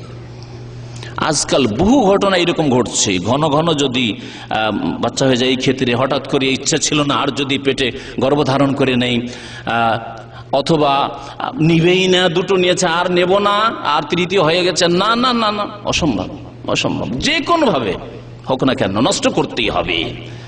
খেয়ানত করলো গাসুন লিরাইয়াতিহি, জান্নাত আল্লাহ পাক হারাম করবেন। এবং কোরআনে কারীম আল্লাহ পাক সতর্ক করেছেন, বিশেষ করে হারাম সব পর্যায়ে হারাম। 1 মাস 2 মাসের হয়ে গেছে তখনও হারাম। আর যদি 120 দিন হয়ে যায়, যখন কি করা হয়, 120 দিনে গর্ভধারণ, 120 দিন হলে রূহ আত্মা দিয়ে দেওয়া হয়, আত্মা দিয়ে দেওয়া হয়। আত্মা দিয়ে দেওয়ার পরেও নষ্ট করে দিলেন, রূহ চলে এসেছে, 4 মাসের হয়ে গেছে, তারপরে যদি নষ্ট করেন তাহলে আপনি একজন জীবিত মানুষকে হত্যা করার সমান বড় অপরাধ করলেন, খুন করলেন আপনি, খুনি। খুনির জন্য আল্লাহ পাক 5টি শাস্তির কথা বলেছে, এই শাস্তি আপনার উপর ফিট হবে। এবং খুন করলে তার জন্য যে কিসাসের বিধান রয়েছে, ইচ্ছা করে করলে তা হবে। হত্যার যে রক্তপণ রয়েছে তা আপনার উপর অর্পিত হবে। উলামায়ে কেরাম এসব কথা বলেছেন, কারণ খুন করলেন আপনি পেট থেকে, আত্মা চলে এসেছে, তারপর রাখবেন না আপনি বাচ্চা, 4 মাস 5 মাসের বাচ্চাকে আপনি নষ্ট করে দিচ্ছেন। আর তার আগেও যদি নষ্ট করেন তারপরেও গুনাহগার, কাবিরা গুনাহ, সব স্তরে কাবিরা গুনাহ। কিন্তু কাবিরা গুনাহর আবার বিভিন্ন স্তর রয়েছে, আল্লাহ পাক হারাম করেছেন। এই মর্মে বেশ কিছু আয়াত আছে। অনেক সময় আগে থেকে অভাবী, আর্থিক অসচ্ছলতা রয়েছে, অভাব, তার জন্য ছেলে মেয়ে নিতে চায় না, হয়তো ঘন ঘন বাচ্চা আগে থেকে রয়েছে সেই জন্য নিতে চায় না, 5টা হয়ে গেছে আর আবার 1 বছরে নিতে চায় না, সেই জন্য নষ্ট করে। আল্লাহ পাক বলছেন না না, ওয়ালা তাকতুলু আওলাদাকুম মিন ইমলাক। অভাব যদি থাকে, দারিদ্র থাকে, তার উপর তোমরা কি করিও না, তোমাদের সন্তান সন্ততিকে, ছেলে মেয়েদেরকে হত্যা করিও না। আল্লাহ হত্যার কথা বলেছেন। জাহেলি জামানায় ছেলে মেয়ে জন্মে যেত, খাওয়াইতে পারবো না অভাবের কারণে, তখন তাদেরকে জীবিত দাফন করে দিত। বিশেষ করে মেয়ের ক্ষেত্রে অনেক বংশে ছিল যে না, মেয়ের রাখবো না, সেই জন্য নষ্ট করতো। আর অনেক বংশে ছিল অভাবের কারণে ছেলে মেয়ে উভয়কে ধ্বংস করে দিত, মেরে দিত। আল্লাহ পাক তাই কোরআনে কারীমে ইরশাদ করেছেন, আমপারার একটি সূরা, ওয়াইজাল মাউউদাতু সুইলাত বিআইয়ি যামবিন কুতিলাত। সেই দিন যাদেরকে জীবিত মেরে দেওয়া হয়েছে, ছেলে মেয়েদেরকে মেরে দেওয়া হয়েছে। বিশেষ করে মেয়ের কথা আল্লাহ পাক বলেছেন, কারণ মেয়ে জাতি অসহায় জাতি, দুর্বল জাতি, তাদের লালন পালন করতে হবে, লালন পালন করে পাবো কি, বিয়ে দিতে হবে, আবার যৌতুক দিতে হবে, রাখবো না, এইরকম হইতে পারে। আর এই শয়তানি ছিল জাহিলি যুগ, আর এই জাহিলি যুগ আবার ফিরে এসেছে আজকে। সেদিন আল্লাহ পাক বলছেন, সেই দিন জীবিত যে দাফন করে দেওয়া হয়েছে যেই মেয়েকে, সেই মেয়েকে আল্লাহ পাক হাজির করবেন। পেট থেকে অ্যাবর্শন করে দেওয়া হয়েছে 4 মাসের বাচ্চা, 5 মাসের বাচ্চা, 6 মাসের বাচ্চাকে আল্লাহ পাক হাজির করবেন। হাজির করে জিজ্ঞাসা করেন, বিআইয়ি যামবিন কুতিলাত, তুমি কোন পাপ করেছিলে? মায়ের পেটে 5 মাসের ছেলে, কোন অন্যায় করেছিলে যে তোমাকে তোমার মা হত্যা করেছিল, তোমার বাবা হত্যা করেছিল, অ্যাবর্শন করে দিয়েছিল, নষ্ট করেছিল? জিজ্ঞাসা করে মা বাবাকে হাজির করে আল্লাহ পাক জিজ্ঞেস করবেন। এবং জিজ্ঞাসা করবে, আল্লাহ আমার বাবা মাকে জিজ্ঞাসা করো, আমি কি অপরাধ করেছিলাম তাদের যে আমাকে এইভাবে নষ্ট করেছিল। আল্লাহ পাক জাহান্নামের ইন্ধন বানাবেন, ওয়াকুদুহান নাস, জাহান্নামের ইন্ধন সেই দিন হইতে হবে মাতা পিতাকে। সুতরাং সন্তানদের লালন পালনের ক্ষেত্রে মনে রাখবেন, আপনার যেমন বেঁচে থাকার অধিকার আছে, তেমন আপনার পেটে, আপনার স্ত্রীর পেটে বাচ্চা এসেছে, 4-5 মাসের হয়ে গেছে, রুহ চলে, তার বেঁচে থাকার অধিকার আছে। আল্লাহ পাক ধরিয়ে দিয়েছেন বাচ্চা, সুতরাং তার বেঁচে থাকার, দুনিয়াতে আসার অধিকার আছে। এই অধিকারকে নষ্ট করবেন না। আজকাল মানবাধিকার বলে খুব তো চিল্লা হচ্ছে, কিন্তু এই ক্ষেত্রে কেন ব্যবস্থা না হচ্ছে না? কঠোর শাস্তি আইন কেন তৈরি করা হচ্ছে না যে যারাই অ্যাবর্শন করবে তাদের জন্য কঠোর শাস্তি রয়েছে? সরকারের পক্ষ থেকে এইরকম পদক্ষেপ হওয়া উচিত। আল্লাহ পাক রব্বুল আলামিন, অনেক সময় অভাব নেই, সুখে আছেন, মোটামুটি চলছে, তারপরেও ভয় করে যে ছেলে মেয়ে বেশি হয়ে গেলে কেমন করে চলবে, কেমন করে খাওয়াবো, কেমন করে পড়াবো, কেমন করে এদের পড়াশোনা করাবো। দুটোকেই চিন্তা করছে, ডাক্তার ইঞ্জিনিয়ার বানায় এত টাকা খরচ আছে। আজকাল এরকম ক্যালকুলেশন অনেকে করছে, হিসাব নিকাশ, যে দুটো ছেলেকে ডাক্তার ইঞ্জিনিয়ার যদি বানাইতে হয়, এই নিয়ে তো পেরেশান হয়ে যাবে। টাকা যে স্যালারি আছে, যে ইনকাম আছে, তা দিয়ে চলবে, তাহলে 4টা 5টা হলে কি করে চলবে? না, আর নেবো না। আল্লাহ পাক বলছেন এটা ভয় করিও না, ওয়ালা তাকতুলু আওলাদাকুম খাশিয়াতা ইমলাক, দারিদ্রের ভয়ে, অভাবের ভয়ে তোমরা আশঙ্কা করিও না, হত্যা করিও না। নাহনু নারযুকুকুম ওয়া নারযুকুহুম ওয়া ইয়াকুম, তাদেরকেও আমি রিজিক দিচ্ছি আর তোমাদেরকেও রিজিক দিচ্ছি, রিজিক আমি দেব। তুমি শুধু হরকত করবে, তুমি কাজ করবে, তুমি ডিউটি করবে, তুমি ব্যবসা করবে, তুমি রুজি রোজগারের জন্য বাড়ি থেকে বেরোবে, আর আমি তোমার ছেলে মেয়েদের জন্য আমি ব্যবস্থা করব। যখন আপনার ছেলে মেয়ে ছিল না তখন আল্লাহ পাক ওই রাস্তাগুলি খুলেননি, ছেলে মেয়ে হয়েছে আল্লাহ পাক তাদের জন্য ওই রাস্তা, রিজিকের রাস্তাগুলি খুলে দিয়েছে। প্রত্যেক ভাই প্রত্যেক বোন এটা অনুভব করছেন। আমরা ছাত্র জীবনে যখন পড়াশোনা করতাম তো 10টা টাকা লাগবে, 10টা টাকার ব্যবস্থা নেই, নিজের জন্য নিজের খাবার ব্যবস্থা নেই। কিন্তু যখন ছেলে মেয়ে হইতে লাগলো আল্লাহ পাক এত পয়সার ব্যবস্থা করলেন, করে দিলেন, ছেলে মেয়েদের জন্য প্রয়োজন সেটা আল্লাহ পাক ব্যবস্থা করলেন। এই ঈমান হইতে হবে আপনার, এই আল্লাহর প্রতি বিশ্বাস হইতে হবে যে আল্লাহ পাক আসমান থেকে আমার অমুক বান্দা অমুক গ্রামে জন্মেছে, অমুকের বাড়িতে জন্ম হয়েছে, সুতরাং তার রিজিক পাঠাতে হবে, আল্লাহর দায়িত্ব রয়েছে। নাহনু নারযুকুহুম ওয়া ইয়্যাকুম, তাদেরকেও আমি আল্লাহ রিজিক দেব আর তোমাদেরকেও রিজিক দেব। সুতরাং অ্যাবর্শন করিও না, ছেলে মেয়ে নষ্ট করিও না পেট থেকে। তারপরে ছেলে হোক আর মেয়ে হোক হলে খুশি হইতে হবে। আজকাল এক শ্রেণীর লোকের রয়েছে না, মেয়ে হইলে খুশি হয় না, মেয়ে হইলে মুখ কালা, জাহিলি যুগের মতো। যদি প্রকাশ না, অনেক সময় তো প্রকাশ পেয়ে যায়। আমার কাছে এমনও পরিবারের খবর আছে, তার স্ত্রী পরপর 3টি মেয়ে হয়েছে, তখন রাত দিন শুধু স্ত্রীকে পিটাই, মারতে থাকে, যখনই বাইরে থেকে আসে শুধু স্ত্রীকে মারে। কারণ লোকজন জানতে পারলো যে এত কেন মেয়ে দিচ্ছে, মনে হচ্ছে ওর এখতিয়ার আছে মেয়ে দেওয়া। আরে তোমার ক্ষমতা কোথায় গেল? তুমি কেন কাপুরুষ হয়ে গেলে, ছেলে বের করতে পারলে না? তো জাহেল মূর্খ সমাজ। তারপরে মনে কিছু কষ্ট নেওয়া, মন খারাপ করা, দাতা কি আল্লাহ পাক দিচ্ছেন, যদি মন খারাপ করেন কার উপর মন খারাপ করছেন? আল্লাহ পাক অন্তর্যামী। আরে আমার কাছে এসেছিলেন কোন একটা আশা নিয়ে যে কিছু বই নিয়ে যাবো ফ্রি বা ক্যাসেট সিডি, আমি দিতে পারলাম না, আমার উপর মনক্ষুণ্ণ হলেন, আমি আপনার কিছুই করতে পারবো না। আর আপনার অন্তর্যামী না, আপনি কি বলতে বলতে সিঁড়ি দিয়ে নেমে যাচ্ছেন তাও জানতে পারলাম না। কিন্তু আল্লাহ পাক তো অন্তর্যামী, যে আপনার বাড়িতে মেয়ে হয়েছে, অন্তরটা মনটা খুব খারাপ, আল্লাহ পাক সব জানছেন, সব জানছেন। ওয়া আলিমুন বিজাতিস সুদূর। আল্লাহ পাক ছাড়বেন না এরকম পাপ, অন্তরের পাপ। যেমন হাত পায়ের পাপ আছে, চোখের পাপ আছে, তেমন অন্তরের পাপ আছে। অন্তরের পাপ হচ্ছে আল্লাহ পাকের বিরুদ্ধে অভিযোগ করা, আল্লাহ তুমি মেয়ে কেন দিলে, আল্লাহ তুমি আমাকে দিলে না কেন, সবাইকে দাও আমাকে দাও না কেন, সবাইকে ছেলেও দাও মেয়ে দাও আমাকে দিলে না কেন? আল্লাহ পাক ছাড়বেন না। ইন্না বাতশা রাব্বিকা লাশাদীদ, তোমার রবের পকড়াও খুব শক্ত রয়েছে। যেমন আল্লাহ দয়াবান তেমন আল্লাহ ধরেনও আবার। সুতরাং অন্তরকে পরিষ্কার রাখতে হবে, ছেলে হোক মেয়ে হোক খুশি হতে হবে, আল্লাহ পাক খুশি হতে বলেছেন। সময় শেষ হতে যাচ্ছে, আর একটি বিষয় বলছি।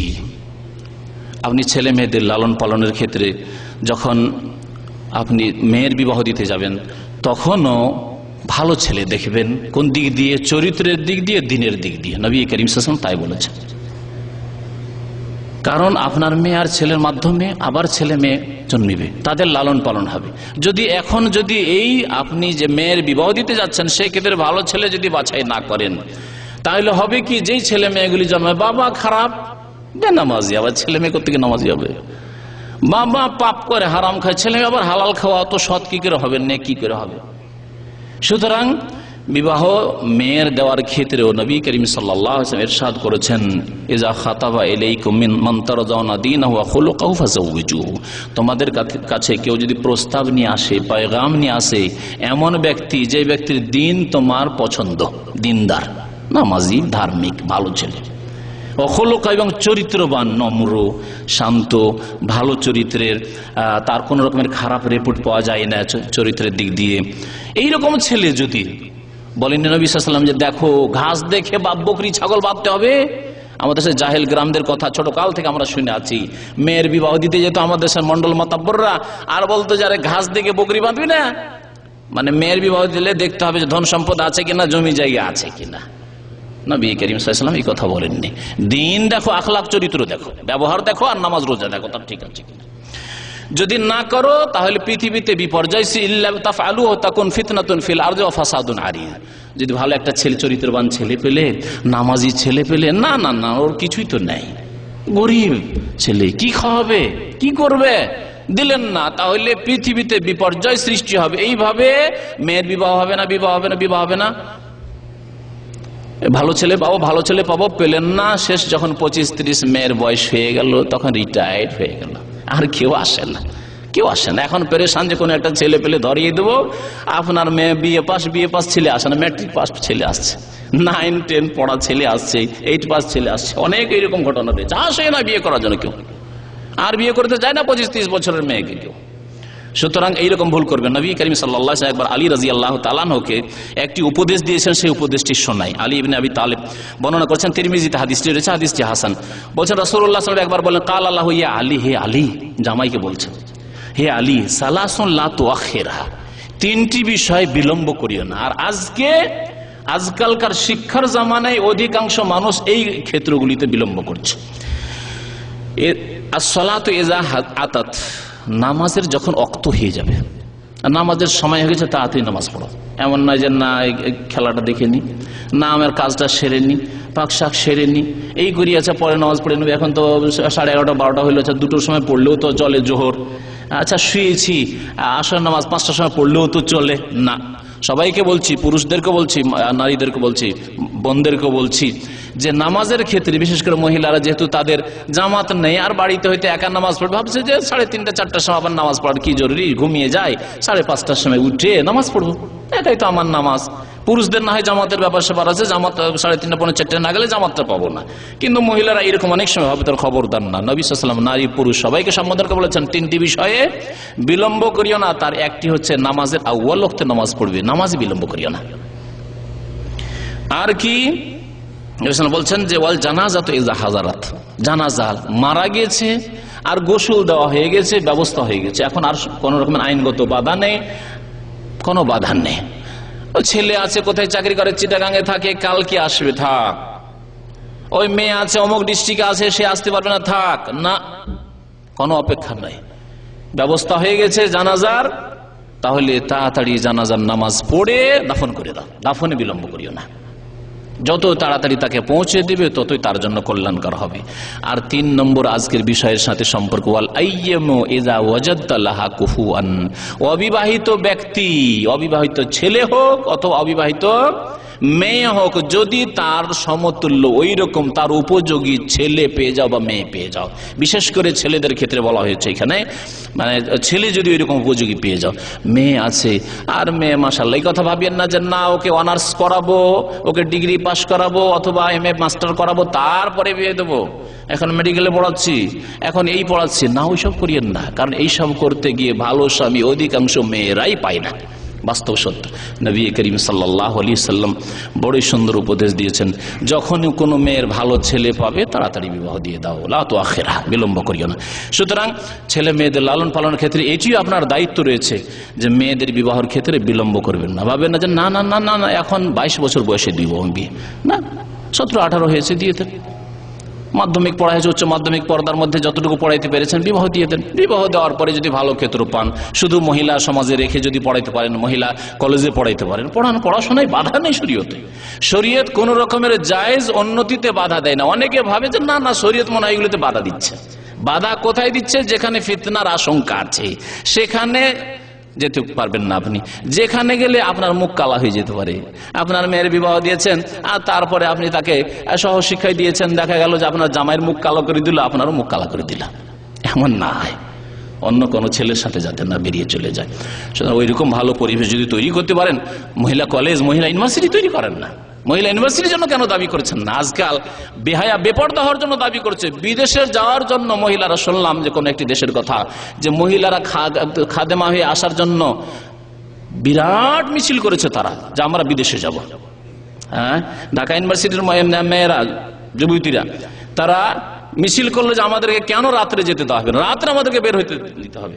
কেন এই মিছিল করছেন না যে আমাদের জন্য পৃথক ইউনিভার্সিটি লাগবে, ঢাকায় আর একটি ইউনিভার্সিটি, শুধু মহিলা ইউনিভার্সিটি লাগবে? কেন করছেন না এগুলো? কেন আল্লাহ এইরকম ভালো বুদ্ধি দিচ্ছে না? কেন সৎ কাজ করার তৌফিক দিচ্ছে না? কারণ অন্তর চাই না আপনাদের, অন্তর চাইতে হবে সৎ কাজ করার জন্য। আল্লাহ পাক যেন আমাদেরকে নেক আমলের তৌফিক দান করেন, আল্লাহ পাক আমাদেরকে ভালো কাজ করার তৌফিক দান করেন, আল্লাহ পাক আমাদেরকে ছেলে মেয়েদের ভালো লালন পালন করার তৌফিক দান করেন। ছেলে মেয়েদেরকে আরো বেশ কিছু কথা ছিল, আদব কায়দাগুলি শিখাতে হবে, যেমন খাওয়া দাওয়ার আদব কায়দা রয়েছে, নামাজ তো রয়েছে, 7 বছর থেকে নামাজ শিখাতে হবে, 10 বছরের চাপ দিয়ে নামাজ পড়াইতে হবে। নামাজ শুধু পড়াইলে হবে না, তাহলে তার আগে নামাজের দোয়া শুরু থেকে শেষ পর্যন্ত শিখাতে হবে, আত্তাহিয়াত মুখস্থ করিয়ে দিতে হবে, দুরুদে ইব্রাহিম মুখস্থ করিয়ে দিতে হবে, আরো যেসব নামাজের দোয়া রয়েছে, তাসবিহ রয়েছে, তা মুখস্থ করিয়ে দিতে হবে। এছাড়াও যে সকাল সন্ধ্যার দোয়াগুলি রয়েছে সেগুলি মুখস্থ করিয়ে দিতে হবে। বাথরুমে গেলে কি দোয়া, শোয়ার সময় কি দোয়া, ঘুম থেকে জাগলে কি দোয়া, এইসব শিখিয়ে দিতে হবে। কোরআনে কারীমের আক্ষরিক জ্ঞান দিতে হবে, তেলাওয়াতের, যাতে করে যোগ্য করে কমপক্ষে তেলাওয়াত করতে পারে। তারপর কোরআনের তরজমা তাফসীর মাঝে মাঝে পড়ার জন্য, যদি আপনি স্কুল কলেজ ইউনিভার্সিটিতে পড়ান, ছেলেমেয়েরা যাতে করে কোরআনের তাফসীর পড়ে, আল্লাহর কিতাব বুঝে, রাসূলুল্লাহ সাল্লাল্লাহু আলাইহি হাদিস পড়ে, নবীর জীবনী যাতে করে চর্চা করে, পড়ে, যাতে করে জানে যে নবী সাল্লাল্লাহু আলাইহি সাল্লাম কেমন উত্তম আদর্শের মানুষ ছিলেন। যাতে করে আপনার ছেলে মেয়ে কলেজ ইউনিভার্সিটি পড়ে ওই ফাসেকদেরকে, লম্পটদেরকে আদর্শ মানুষ না তৈরি করে। ওই বড় যে খেলাড়ি তাকে সে উত্তম আদর্শ মনে করে, ওই নায়ক নায়িকা তাদেরকে উত্তম আদর্শ, আপনার মেয়ে ওই নায়িকাকে, ওই গায়িকাকে উত্তম আদর্শ মনে করে। যাতে এমন না করে। যদি আপনি নবী সাল্লাল্লাহু আলাইহি জীবনী পড়ান, নবী সাল্লাল্লাহু বিবিগণের জীবনী পড়ান, তাহলে আদর্শ মনে করবে মা আয়েশা রাদিয়াল্লাহু তাআলা আনহা, আদর্শ মনে করবে খাদিজা রাদিয়াল্লাহু তাআলা, আদর্শ মনে করবে ফাতেমা রাদিয়াল্লাহু তাআলা আনহা, আদর্শ মনে করবে নবী সাল্লাল্লাহু আলাইহি ওয়াসাল্লামের সাহাবিয়াতদেরকে, তাবেঈনদেরকে। এইভাবে সৎ হবে, নেক ছেলে মেয়েরা হবে। আল্লাহ পাক যেন আমাদেরকে নেক ছেলে মেয়ে দান করেন। রব্বানা হাব লানা মিন আজওয়াজিনা ওয়া যুররিয়াতিনা কুররাতা আয়ুন ওয়াজআলনা লিল মুত্তাকিনা ইমামা। রব্বানা তাকাব্বাল মিন্না ইন্নাকা আনতাস সামিউল আলিম ওয়া তুব আলাইনা ইন্নাকা আনতাত তাওয়াবুর রহিম। ওয়া সাল্লাল্লাহু আলা নবিয়িনা মুহাম্মদ ওয়া আলা আলিহি ওয়া সাহবিহি আজমাইন। প্রশ্ন করেছেন যে বাংলাদেশে জনসংখ্যা সবচেয়ে বেশি, সুতরাং এখানে পরিবার পরিকল্পনা না করলে জায়গা দেব কোথায়? এর উত্তর শোনেন। এর উত্তর এই নয় যে কাজকর্ম দেওয়ার জন্য সংখ্যা কমাতে হবে, না, এর জন্য কর্মসংস্থান বাড়াইতে হবে। বাংলাদেশে কেন ইন্ডাস্ট্রি তৈরি হচ্ছে না, ফ্যাক্টরি তৈরি হচ্ছে না? বিদেশ থেকে কার কেন নিচ্ছেন? জাপানি কার না হলে চলবে না? হ্যাঁ, কেন দেশে কার কেন তৈরি হচ্ছে না?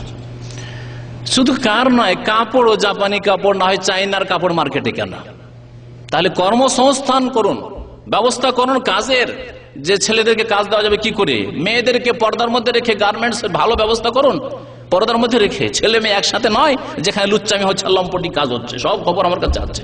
এইরকম গার্মেন্টস নয়, এই ইসলাম চাই না যেখানে একটা সেলাই মেশিন নিয়ে বসে আছে ছেলে আর একটা নিয়ে বসে আছে মেয়ে, না, ওই রকম না। মেয়েদের গার্মেন্টস আলাদা হোক, মেয়েদের কম্পিউটার ট্রেনিং সেন্টার হোক, মেয়েদেরকে কাজ করানো, এইরকম কাজ করানো। আর ছেলেদের তারপরে তাদের দায়িত্ব নেই এইরকম। ছেলেদের প্রত্যেকের কাজের ব্যবস্থা কেন বিদেশ পাঠাইতে হচ্ছে? বিদেশ পাঠিয়ে দিলেই কাজ হয়ে গেল। সরকারও চাইছে, আর ওই যেগুলি রিক্রুটিং অফিস আছে তারাও চাইছে বিদেশে গেলে আমাদের লাভ, বিদেশে ধাক্কা দিয়ে পাঠিয়ে, তার বিদেশে মজলুম হচ্ছে, জুলুম অত্যাচারের শিকার হচ্ছে। কেন? দেশে তাহলে ইন্ডাস্ট্রি, ফ্যাক্টরি তৈরি করতে হবে। ছোট থেকে ছোট জিনিস কোথা থেকে এসছে? চায়না থেকে। একটা কলম কোথা থেকে? চায়না থেকে এসছে, হ্যাঁ, ইন্ডিয়া থেকে এসছে। কেন আসবে? আপনার দেশে প্রত্যেকটি জিনিস তৈরি করার চেষ্টা করুন, তাহলে দেখবেন যে দেশের লোকেরা দেশে কাজ পাবে আর খেতে পাবে। চায়নাতে লোক সংখ্যা কি বেশি নয়? চীনে লোক সংখ্যা অবশ্যই বেশি। লোক সংখ্যা বেশি হলে যে কমাইতে হবে না, কাজের ব্যবস্থা দিতে হবে, দেশে কাজের ব্যবস্থা করতে হবে। এর জন্য সরকারকে, দায়িত্বশীলদেরকে, যারা শিক্ষিত সমাজ, শিক্ষিত মানুষ, তাদেরকে সব নিয়ে পরিকল্পনা তৈরি করতে হবে। জি, আর আপনি ব্যক্তিগত আল্লাহ পাকের ভরসা রাখেন এবং আল্লাহ যতটা দিচ্ছেন আপনি নিয়মিত নেন। এমন না যে দুটোতে আমি বেঁধে দিলাম। আর আমিও বলছি না যে আপনার প্রত্যেক বছর নিতে থাকেন। যদি এই ক্ষেত্রে আপনি একটু সতর্কতা অবলম্বন করেন, আমার ওই জন্ম নিয়ন্ত্রণের বক্তব্য একটা ছিল, এর ওপরই বক্তব্য ছিল 2-3 বছর আগে মনে হয়, তো এই বক্তব্যে এই সব কথাবার্তা আছে। যদি একটু গ্যাপ দিয়ে 3 বছর 2.5 বছর গ্যাপ দিয়েও যদি হয়, আর 5টা-7টা ছেলে হয়, অসুবিধা নেই। কিন্তু আপনি বন্ধ করে দিয়েছেন, না, একটা নয় 2টা, ব্যাস। আর 3টে হলে তো আরো মুশকিল, আর তার বেশি তো যাওয়াই যাবে না, মরে যাব এত হলে। তাহলে আল্লাহ কোনোদিন সাহায্য করবেন না। এইরকম মহিলাদের আল্লাহ সাহায্য করবেন না, এরকম পুরুষদের আল্লাহ সাহায্য করবেন না। আর রুজি কোনোদিনই পাবেন না আল্লাহ। ছেলে হবে না মেয়ে হবে, যখন গর্ভবতী রয়েছে মহিলারা, তখন আল্ট্রাসোনোগ্রাফি করে দেখতে পারে কিনা, জানতে পারে কিনা। যদি মনের অবস্থায় কোনো রকমের না হয় যে মেয়ে হইলে মনটা খারাপ, তাহলে আগে থেকে অনেক দিন থেকে খারাপ থাকলো। আরে ছেলে মেয়েটা হওয়ার পরই খারাপ হইতো, কিন্তু 3 মাস 4 মাস আগে জেনে নিলেন দিয়ে এতদিন আগে থেকেই খারাপ, তাহলে এই থেকে গুনাহ শুরু হয়ে গেল, অন্তর গুনাহ শুরু হয়ে গেল। যদি এইরকম অবস্থা থাকে তাহলে জানা জায়েজ নাই। কিন্তু যদি হয় যে আমার অসুবিধা নেই, ছেলে হইলেও সমান মেয়ে হইলেও সমান, আমার মনের অবস্থায় কোনো রকমের পার্থক্য হবে না এবং সর্ব অবস্থায় আমি সন্তুষ্ট থাকবো, আর এমন কোন সম্ভাবনা নেই যে না মেয়ে হয়েছে সুতরাং নেব না, অ্যাবর্শন হয়ে যাক, কোন রকম করে এদিক সেদিক যা কিছু করে তদবির করে হয়ে যাক, এরকম যদি নিয়ত থাকে তাহলে চরম অপরাধ।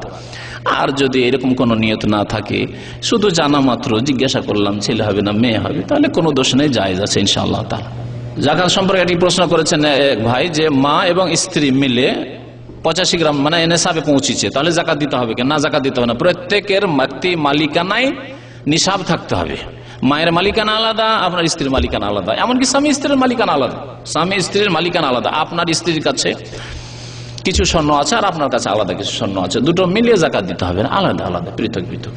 এমনকি আপনার মেয়েকে যদি দুটো মেয়েকে আলাদা আলাদা ভাগ করে দিয়ে থাকেন, এর কাছে অর্ধেক আছে, এর থেকে দুটো মিলিয়ে নেশাবে 85 গ্রামে পৌঁছে যাচ্ছে, তো জাকাত লাগবে না। প্রত্যেক ছোট ছেলে মেয়ে হইলেও ব্যক্তি মালিকানা, যখন তাকে দিয়ে দিয়ে একটা মেয়েকে একটা মালা দিয়ে দেন, ওর মালিক হল, আপনার স্ত্রীর মালিক না, আপনি মালিক না, দিয়ে দিয়েছেন যেহেতু তাকে। সাল্লাল্লাহু বলেছেন কবর পাকা করিও না। কবর পাকা নবী সাল্লাল্লাহু হয়নি, নবী করিম সাল্লাল্লাহু আলাইহি ওয়াসাল্লামের কবর পাকা হয়নি, ঘরেই ছিল। সেই ঘর নবী সাল্লাল্লাহু আলাইহি ওয়াসাল্লামের জামানায় 1400 বছর আগে খেজুর পাতার ঘর ছিল, এখন ওই ঘরটি মায়েশার ঘর পাকা ঘর হয়ে আছে, কিন্তু কবর পাকা করা হয়নি। কবর পাকা মানে নিচে থেকে পাকা করা। নবী করিম সাল্লাল্লাহু আলাইহি ওয়াসাল্লামের কবরকে ঘেরা হয়েছে, সেটা তার হেফাজতের জন্য। কারণ এই ইতিহাসে কয়েকবার ইহুদিরা চেষ্টা করেছে, ইসলামের শত্রুরা চেষ্টা করেছে নবী সাল্লাল্লাহু আলাইহি ওয়াসাল্লামের মোবারক দেহকে তারা চুরি করে নিয়ে যাওয়ার জন্য। এইরকম বহু ঘটনা রয়েছে, যার ফলে হেফাজতমূলক ব্যবস্থা নেওয়া হয়েছে। আর না এই জন্য করা হয়নি যে কবর পাকা করে দেওয়া হইলে এখানে এসে শিরক বিদআত হবে, শিরক বিদআতের আড্ডা করবে, যেমন মাজারে হচ্ছে না। তাকবীরে তাহরিমার পরে ইমাম মাইক নাড়াচাড়া করে, এটা করা উচিত নয়। তার যদি আপনি বলতে পারেন তো ভালো কথা, নসিহত করতে পারেন। মাইকে অনিচ্ছাকৃত যদি হাত চলে যায়, অনেক সময় আল্লাহু আকবার বলতে গিয়ে ফট করে লেগে গেল, যেমন আমি অনেক সময় বলতে গিয়ে এমন লাগে যে হয়তো লেগেই যায়, এরকম অনিচ্ছাকৃত হইতে পারে, চলে যেতে পারে, পড়েও যেতে পারে। তো অনিচ্ছাকৃত, ইচ্ছা করে যদি করে তাহলে নামাজের বিপরীত কাজ, তাকে নসিহত করা উচিত, গিয়ে নসিহত করেন, উপদেশ দেন যে আপনি এই কাজটা করছেন, এটা তো মনে হয় ঠিক নয়, হরকত করা এই করেন, গীবত না করে, সমালোচনা না করে, যে ও মসজিদের ইমাম এই করছে না করে, সামনে এসে গিয়ে বলেন যে আপনি যে হরকত করছেন এটা কি নামাজের মধ্যে জায়েজ, এটা জায়েজ নয়, বুঝান আর কি। সাল্লাল্লাহু আলাইহি ওয়া সাল্লাম মুহাম্মদ ওয়া আলা আলিহি ওয়া সাহবিহি।